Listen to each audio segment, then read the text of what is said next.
Hello friends, myself is CA Karni Bothra from Excel Educational Institute Raipur. Today we are discussing an important standard SA 200 which are relevant for both CA Inter and CA Final. Standard 200 deal with the overall objectives of the independent auditor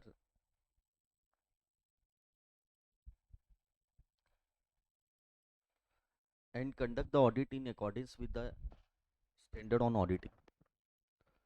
basically इस standard में दो बातें दी गई हैं. एक overall objective of audit क्या है, auditor का ओवरऑल ऑब्जेक्टिव ऑडिट करने का, एंड सेकेंड ऑडिट के ओवरऑल ऑडिट हमें कैसे परफॉर्म करनी है उसकी पूरी समरी इस स्टैंडर्ड्स में दी गई है. फर्स्ट ऑडिटर का अगर अपन ऑब्जेक्ट देखें तो दो ऑब्जेक्ट इस स्टैंडर्ड में दिए गए हैं. फर्स्ट ऑब्जेक्ट है to obtain the reasonable assurance whether the financial statement are free from material misstatement, thereby enabling the auditor to express an opinion whether the financial statement are prepared in accordance with applicable FRF. And second object is that to report on the financial statement and communicate as per the SA as required by the standard on auditing.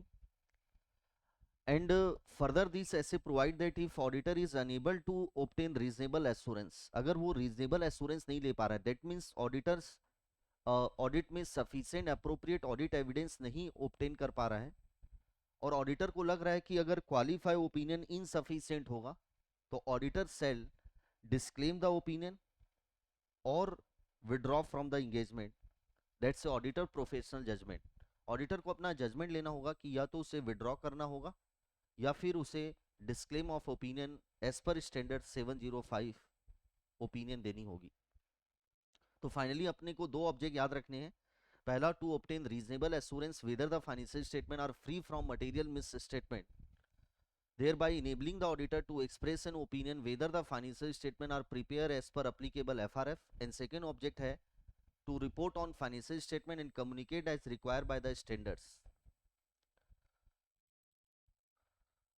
Auditor का second scope जो है वो क्या काम करना है auditor को, audit में क्या क्या चीजें परफॉर्म करनी है. नॉर्मली स्कोप ऑडिटर का लॉ एंड रेगुलेशन में डिफाइन कर दिया जाता है या फिर आईसी की प्रोनाउंसमेंट में डिफाइन किया जाता है और टर्म्स ऑफ ऑडिट एंगेजमेंट, मतलब ये तीनों को कंबाइन करके ऑडिटर का एक स्कोप फिक्स किया जाता है, स्कोप डिटरमाइन किया जाता है. हाउएवर दो टर्म्स ऑफ एंगेजमेंट में बातें होंगी वो can not override the law and regulation and IC की प्रोनाउंसमेंट, दोनों को ओवरराइड नहीं करेगी. फर्दर ऑडिट का पर्पज ये है बस only to enhance the confidence of the user of financial statement, that means reliability, financial statement की रिलायबिलिटी को इनहांस करना है. बट ऑडिटर की opinion does not give assurance about the future viability of the entity business, की entity का business future में continue रहेगा कि नहीं इसके बारे में कोई गारंटी नहीं है. एंड एफिशिएंसी और effectiveness with the management has conduct the entity business, क्या मैनेजमेंट कंपनी के बिजनेस को एफिशिएंसी और इफेक्टिवनेस से परफॉर्म कर रही है कि नहीं इसके बारे में ऑडिटर कोई एश्योरेंस नहीं दे रहा है. Second object of this standard is that कि ऑडिटर को ऑडिट में क्या क्या ओवरऑल करना है. First, auditor shall comply the ethical requirement which is given in the code of ethics issued by the ICI. Second, auditor shall take the professional judgment throughout the course of audit. Shall apply the professional skepticism, that means एक attitude apply करना है professional skepticism. Audit को audit के दौरान sufficient appropriate audit evidence लेने होंगे और compliance the requirement of all standards which are applicable in the circumstances. The first one is the code of ethics. Code of ethics में 5 requirement दी गई है, 5 requirement. IOCP2 जिसका short form है, I का मतलब integrity, auditor should be honest and sincere in his work. O का मतलब objective, auditor self conduct the audit in unbias manner without the influence of judgement of any other person, यानी auditor किसी के influence में अपना decision नहीं देगा, वो अनबायस ओपिनियन देना होगा उसको. सी का मतलब confidentiality, auditor shall kept all the client information confidential. Professional behaviour and professional competency, auditor को अपने ऑडिट के दौरान प्रोफेशनल बिहेवियर मेंटेन करना होगा और professional competency he must update with respect to all relevant law and regulation relevant areas, तो उसको हमेशा अपडेट रहना है, प्रोफेशनल कॉम्पिटेंट रहना होगा। And plus in case of audit shall comply the requirement of independency, auditor को through out the independent रहना होगा। और इंडिपेंडेंसी ऑडिटर को दो जगह मेंटेन करनी होती है, independency in the mind as well as in the appearance. Second is the professional scepticism, very very important area है ये। प्रोफेशनल स्कैपेडिज्म का मतलब basically an attitude being questioning the mind, being alert to the condition of possibility of fraud और error. Auditor को हमेशा mind में ये alert रहना होगा कि हो सकता है, पॉसिबिलिटी है फाइनेंशियल स्टेटमेंट में कहीं पर भी कभी भी फ्रॉड और एरर मिल सकता है। अगर ऑडिटर प्रोफेशनल स्कैपेडिज्म का एटीट्यूड मेंटेन करता है, that means questioning the mind रखता है, तो ऑडिटर चार चीजों से अलर्ट रहेगा हमेशा। प्रोफेशनल स्कैपेडिज्म ऑडिटर को अलर्ट करता है चार चीजों से, जिसका एक न्यूमेनिक है CFAR। सी का मतलब है कॉन्ट्राडिक्टरी एविडेंस मिलने। ऑडिटर को ऑडिट के दौरान हमेशा हो सकता है कि कॉन्ट्राडिक्टरी ऑडिट एविडेंस मिल सकते हैं। कॉन्ट्राडिक्टरी का मतलब है कि कॉन्फ्लिक्टिंग ऑडिट एविडेंस, एक सोर्स से जो ऑडिट एविडेंस मिल रहे हैं और दूसरे सोर्स से उसी मैटर में जो एविडेंस मिल रहे हैं उसमें कॉन्फ्लिक्ट मिल सकता है। सेकेंड इज द, हमेशा ये कंडीशन मिल सकती है possibility of the fraud, F का मतलब फ्रॉड। ए का मतलब ऑडिटर को ऐसे सर्कमस्टेंसेस मिल सकते हैं suggesting to perform the additional audit procedure in addition to those suggested in the SA, auditor को एडिशनल ऑडिट परफॉर्म करनी पड़ सकती है। And last is the auditor, हमेशा ऐसी कंडीशन मिल सकती है कि reliability of audit document, R का मतलब रिलायबिलिटी, तो CFAR, सी का मतलब कॉन्ट्राडिक्टरी ऑडिट एविडेंस, एफ का मतलब कंडीशन पॉसिबिलिटी ऑफ फ्रॉड, ए का मतलब एडिशनल ऑडिट प्रोसीजर परफॉर्म करनी पड़ सकती है, और आर का मतलब ऑडिटर को रिलायबिलिटी ऑफ ऑडिट डॉक्यूमेंट में जो कंपनी के यहाँ जितने भी डॉक्यूमेंट रिकॉर्ड है ऐसे कंडीशन मिल सकती है जिससे उसके रिलायबिलिटी पर डाउट क्रिएट हो। अगर ऑडिटर प्रोफेशनल स्कैपेडिज्म मेंटेन करता है, it reduce the risk of overlooking the unusual circumstances, auditor अब अनयूजुअल चीजों को ओवरलुक नहीं करेगा। Over journalising when the drawing the conclusion from the audit, यानी कि ऑडिटर थोड़ी सी चीजें चेक करके बहुत सारे चीजों के बारे में कंक्लूजन ड्रॉ नहीं करेगा, वो ज्यादा से ज्यादा ऑडिट चेकिंग करेगा। And last is the using the inappropriate audit assumption to determine the nature timing extent of audit procedure, that means auditor कोई गलत एजम्पशन नहीं लेगा, ऑडिटर इनअप्रोप्रिएट एजम्पशन नहीं लेगा to determine the nature type extent of audit procedure. For example कि last year auditor ने audit की थी कंपनी की, सेम कंपनी की, और ऑडिटर को वहां पर लास्ट ईयर कोई फ्रॉड कोई एरर नहीं मिला, मैनेजमेंट बहुत अच्छी मिली, तो ऑडिटर ये इस साल उसको एजम्पशन को अप्लाई कर रहा है कि इस साल भी मैनेजमेंट सही होगी, इस साल भी फ्रॉड नहीं होंगे, तो ऑडिटर कम चेकिंग कर रहा है। ऐसा नहीं लेना चाहिए, ऐसा नहीं करना चाहिए, गलत एजम्पशन है। Second is the professional judgement. Professional judgement का मतलब है एप्लीकेशन ऑफ ट्रेनिंग नॉलेज और experience in the field of accounts audit ethical standard in making the inform decision about the course of action, किसी course of action के बारे में inform decision लेना is called the professional judgement. Professional judgement auditor apply करता है throughout the course of audit, that means planning में भी, performing में भी, and at the end of the audit, that means audit conclusion draw करने में भी।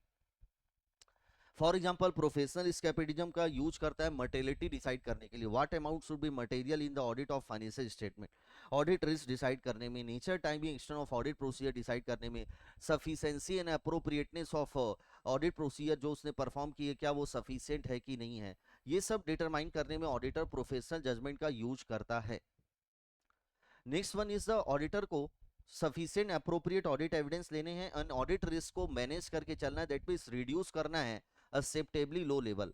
Audit risk को जीरो तो नहीं कर सकता, बट ऑडिटर उसको एक्सेप्टेबली लो लेवल तक रिड्यूस कर सकता। Last one is the auditor shall comply the requirement of all SA, auditor को हर एसे की रिक्वायरमेंट जो रेलिवेंट है उसका कंप्लायंस करना है। और कभी कभी ऑडिटर अगर अनेबल हो जाता है किसी ऐसे की रिक्वायरमेंट को परफॉर्म करने में, तो ऑडिटर को अल्टरनेटिव ऑडिट प्रोसीजर परफॉर्म करके सफिशिएंट अप्रोप्रिएट ऑडिट एविडेंस लेने होंगे।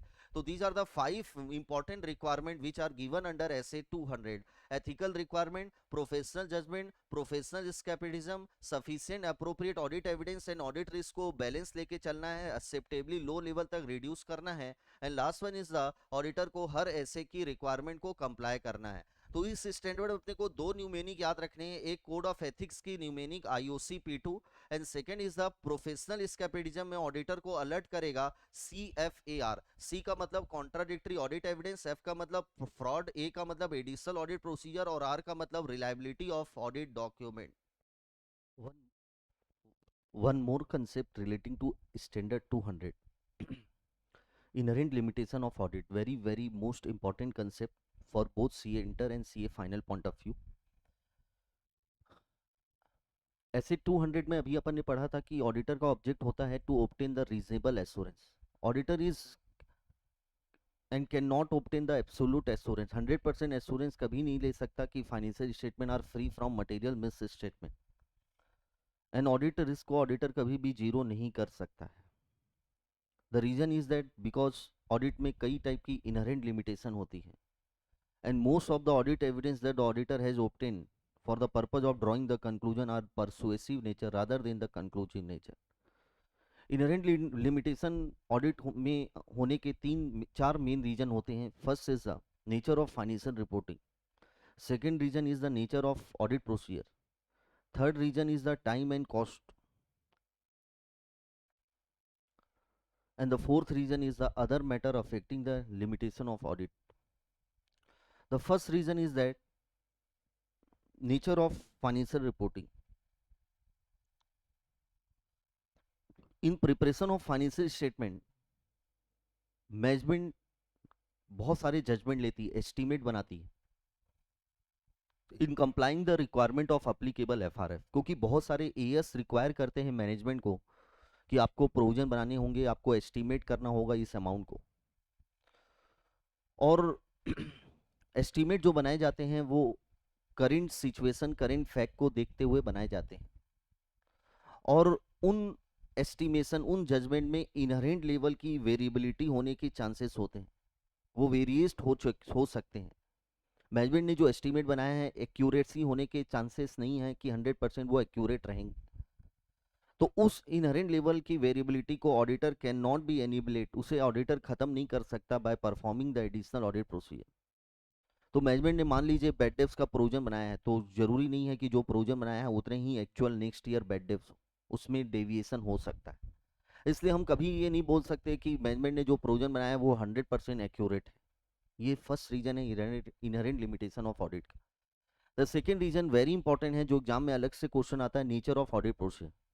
इस लाइन से क्वेश्चन आता है, there are practical and legal limitation on auditor ability to obtain, यानी कि ऑडिटर में कुछ लीगल और प्रैक्टिकल लिमिटेशन होती है जिससे कि auditor sufficient appropriate audit evidence लेने में उसको प्रॉब्लम हो सकती है, दिक्कत आ सकती है। 3 रीजन है जिसकी वजह से ऑडिटर को प्रॉब्लम आ सकती है। The first reason is the, हो सकता है management do not provide the complete और इंफॉर्मेशन, ऑडिटर को पूरे डॉक्यूमेंट, पूरे रिकॉर्ड प्रोवाइड ना करे, चाहे इंटेंशनली चाहे अनइंटेंशनली, ये पहला reason. The second reason is the audit procedure use to gather the audit evidence may be ineffective against the fraud detection, क्योंकि आप सभी जानते हैं कि फ्रॉड वेल सोफिस्टिकेटेड होते हैं, केयरफुली ऑर्गेनाइज होते हैं, कंसील किए गए होते हैं, उसको डिटेक्ट करना मोर डिफिकल्ट होता है। And the third one is the audit is not a official investigation into, auditor के पास इन्वेस्टिगेशन जैसा पावर नहीं होता, लाइक सर्च एंड सीज करने का पावर। तो ये 3 रीजन है प्रैक्टिकल लीगल लिमिटेशन जिसकी वजह से ऑडिटर को ऑडिट एविडेंस लेने में प्रॉब्लम, दिक्कत आ सकती है। The first reason is that कि ऑडिटर को हो सकता है मैनेजमेंट इंफॉर्मेशन प्रोवाइड ना करे इंटेंशनली या unintentionally. Second is the audit procedure perform करने के बाद भी कुछ गलतियां डिटेक्ट नहीं हो सकती लाइक फ्रॉड, और तीसरा is the audit is not a official investigation. Third reason is the time and cost, user की एक्सपेक्टेशन रहती है शेयर होल्डर की कि ऑडिटर जो है कम टाइम में, कम समय में और कम कॉस्ट में एक रीजनेबल ओपिनियन फॉर्म कर सके ऑडिट फाइनेंशियल स्टेटमेंट में, जिसकी वजह से ऑडिटर भी अब टेस्ट बेसिस पर चेक करता है, सैम्पलिंग का यूज करता है, कम ट्रांजेक्शन चेक करता है, और ज़्यादा एफर्ट ऐसे एरिया में लगाता है जहाँ पर रिस्क ज़्यादा है, और कम एफर्ट लगाता है जहाँ पर रिस्क क्या है, कम है। And last factor very very important, other matter affecting the limitation. Financial statement में कुछ ऐसे असर्शन या सब्जेक्ट मैटर होते हैं, कुछ ऐसे आइटम होते हैं जिससे potential effect of auditor limitation is very significant to detect the material misstate. मतलब ऐसे आइटम में ऑडिटर हो सकता है गलतियों को डिटेक्ट न कर पाए। कौन कौन से ऐसे आइटम हैं? 4 आइटम हैं जिसके न्यूमेरिक आपको याद रखने हैं, C2FR। C2FR। सी का मतलब है occurrence of non compliance, non compliance with the law. Auditor her non compliance को हो सकता है डिटेक्ट न कर पाए। सेकेंड सी का मतलब है फ्यूचर इवेंट और condition that may cause the. Auditor हो सकता है फ्यूचर के इवेंट और कंडीशन को न देख पाए, क्योंकि फ्यूचर कोई प्रिडिक्ट नहीं कर सकता with respect to entity ability to continue the going concern. Third F का मतलब है existence of fraud, particularly fraud made by the management. और लास्ट इज आर का मतलब रिलायबिलिटी ऑफ। आर का मतलब है existence and completeness of related party transactions. तो ये 4 ऐसे आइटम है जिसमें पोटेंशियल लिमिटेशन ज्यादा होती है to detect the material misstatement. The first item is the occurrence of non compliance, second है फ्यूचर इवेंट और condition, third is the exist fraud, management fraud, and the fourth one is the existence and completeness of related party transaction. तो ये 4 important reason है inherent limitation के। पहला nature of financial reporting, nature of audit procedure, third time and cost, and fourth is the other matter affecting the limitation of audit. तो बेटा अपना ये standard खत्म हो गया ऐसे 200 read with inherent limitation of audit. अगर ये वीडियो आपको पसंद आए तो लाइक करिएगा, शेयर करिएगा। Thank you very much.